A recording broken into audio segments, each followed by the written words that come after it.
Andy's going to install a T-patch. Now where you want that is right at the intersection where there's two beats. It'll be here. So, and that's where it could possibly leak. That's the reason the T-patch is welded on there.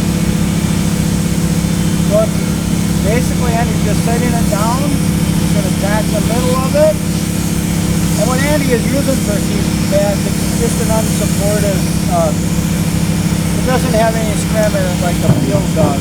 And it can easily go into where the seams intersect. And as you see when Andy is welding, he's welding from the inside out.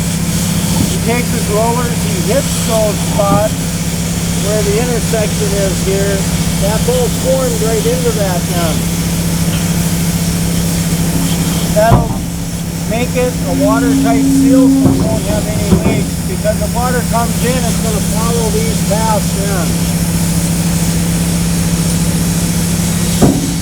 And then he just goes around in a circle, welds it till it's 100%. Same thing, he's going over another seam, how he rolls that in, makes that real tight there. You actually see the distinct line where he put his roller and rolled it into that transition.